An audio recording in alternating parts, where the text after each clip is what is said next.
The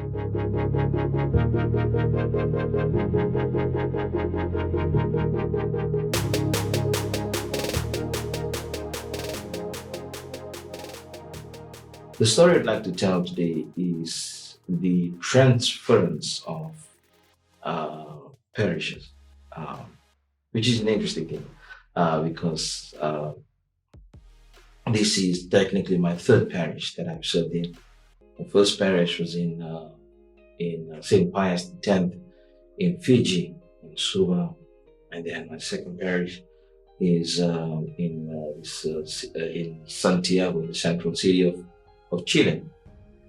Where I served there for 2 years. I walked with the people, talked with the people, laughed with them, lived with them, shared food, and I was there for about 5 years in Santiago. And at the end, um, I was told that I'd been assigned to another parish. It was a really sad occasion for me. We helped the people, walk with the people, eat with them, get to know these families, baptize small kids. And then when I was told that I'd be assigned to another parish, it was really sad for me. And then I was sitting in my room and I was playing some videos on YouTube, and this song comes up. It goes, "Be not afraid, I go before you always, come follow me." And that just gave me courage. So I took that with me. I said my goodbyes. I'll never forget those people, those faces, those families. From the center of Chile, Chile, in Santiago, went right up to the north, in the desert, close to the border between Chile and Peru, where the majority of our parishioners, are migrants, we would say. Bolivians, Venezuelans, Peruvians, and even Colombians. So at the installation, which was the first time for me and the parishioners to have this great ceremony of installation of the parish priest, at the installation, the whole church was filled with the parishioners. The church, the pews, the aisles, the front door. And I remember like a few days before, like a week before, I was getting nervous. So I used to take these morning walks out of the house, past this park, and then up to the gym, then come back. And then I used to see this guy. He's a poor fellow who sleeps on the park, Marcelo.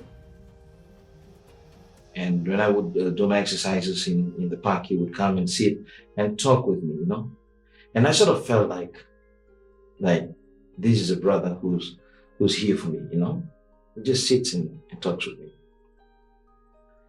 And I enjoyed these conversations that I had with him. I enjoyed this feeling of just sitting beside a brother and just chatting and passing the time during the day. I felt at home.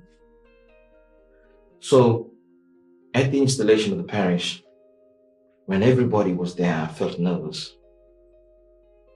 And I was looking around, I said, and the thing that came to my mind is this verse in the Gospel of John, chapter 17, verse 8 to 9, where Jesus, in his prayer to God, says that, yes, you've given them to me.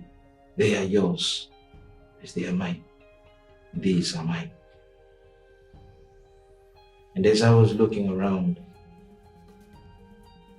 I kept reflecting on this verse and looking around, and like I was nervous until the people at the front door, they just moved an inch, one to the left, one to the right.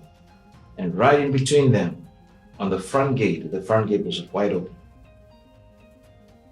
I saw this homeless guy, Marcelo,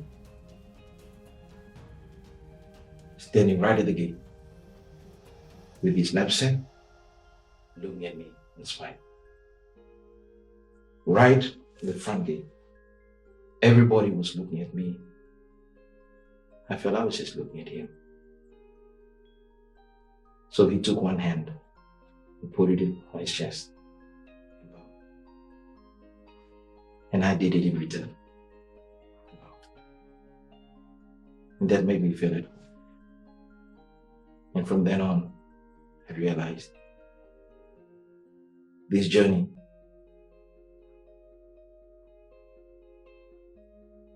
would be nothing without God. And He shows me with these little signs of these people that randomly come into my life and just give me that affirmation. I had a similar experience where in Santiago, there's this lady that always sits in front of the where my house is, the priest's house, on the other side of the road. This lady, she has diabetes. She's a big lady. Her name is Miriam. Every time I walk past, she'd say, "Father, where are you going?"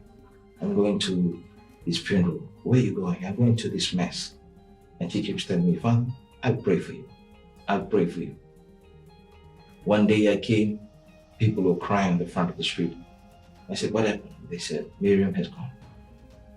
I did a funeral. I said to the people, that was my Chilean mother. She had a husband.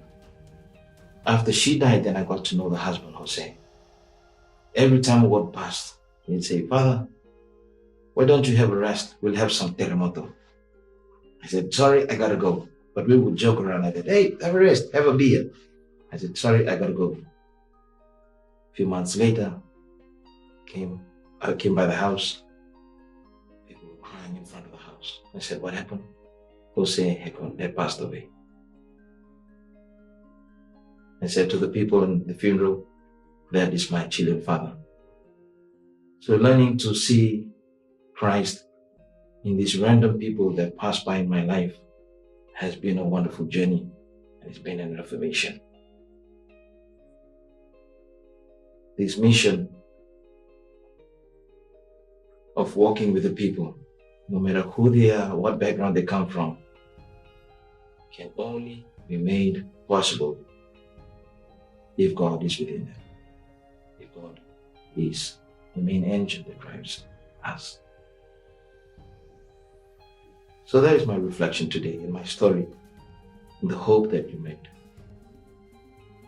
understand and realize that mission does not have to be going out to other countries, going out to the ends of the earth. Mission is also recognizing the face of Christ.